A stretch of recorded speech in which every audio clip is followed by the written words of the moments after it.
Hey guys, it's Fetty, and I'm here to talk about my first impressions about our Peaceful Warrior immersion experience and kind of what I think about what we've been doing these past 3 days. Now, the first thing that comes to mind when I think about this immersion is kind of the intrigue that it gives me. Now, by that, I mean some of the things we've discussed, which consist of looking at different perspectives of oneself, like the fact that you are not your thoughts. And that kind of boggles my mind because I always thought that my thoughts made me who I am. And now every time I think about who I am, I'm lost because who I want to become and who I am is a complete mystery to me. So that makes me want to know more and it makes me want to keep going on these discussions. Another intriguing thing about our immersion that also sparks discussion is the book we've been reading. It's called, here it is, The Way of the Peaceful Warrior. It's by Dan Millman. And this book is really interesting, but it's also kind of confusing because of the philosophy that comes with it. I'm going to give you an example by reading a passage from the book. And in this part of the book, they kind of talk about the difference between the mind and the brain. So, what are the positive uses of the mind? He looked up from his plate. There aren't any. With that, he calmly returned to his meal. Aren't any? Socrates? That's really crazy.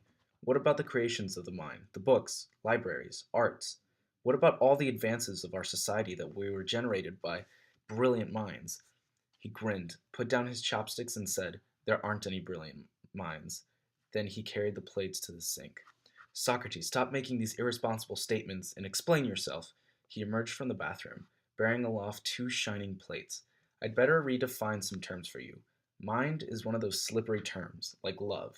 The proper definition depends on your state of consciousness. Look at it this way. You have a brain that directs the body, stores information, and plays with that information. We refer to the brain's abstract process as the intellect. Nowhere have I mentioned mind. The brain and the mind are not the same. The brain is real, the mind isn't. Mind is an illusory reflection of cerebral fidgeting. It comprises all the random, uncontrolled thoughts that bubble into awareness from the subconscious. Consciousness is not mind. Awareness is not mind. Attention is not mind. Mind is the obstruction and aggravation. It is kind of evolutionary mistake in a human being, a primal weakness in the human experiment. I have no use for the mind. So this passage itself kind of comes down to the fact that the mind is the deceiver of who you are. It gets in the way and wants to run the show. So that makes me want to explore maybe new ways of blocking my mind and start using my brain for a chance.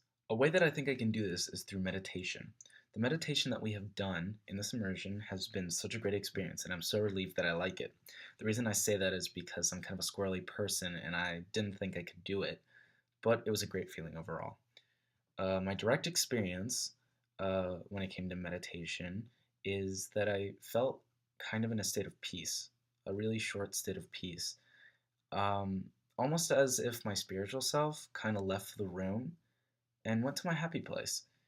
And that kind of made me feel like I wasn't worrying about anything. Nothing, I wasn't jealous about anything. I wasn't thinking about what was going to happen, that I was just in the moment.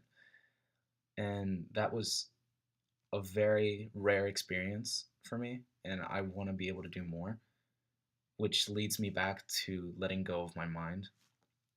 So I think that this meditation can kind of help me let go of what I think and what my mind is trying to do. So I really want to further use this practice and try to let go of my mind and start using my brain. In conclusion, even though we are doing physical things such as weightlifting, archery, and Toshindo defense, I want to focus more on what's going on up here. And hopefully, by the end of this immersion, I can have somewhat of a grasp on my brain, who I am, and who I want to become. Thanks, guys.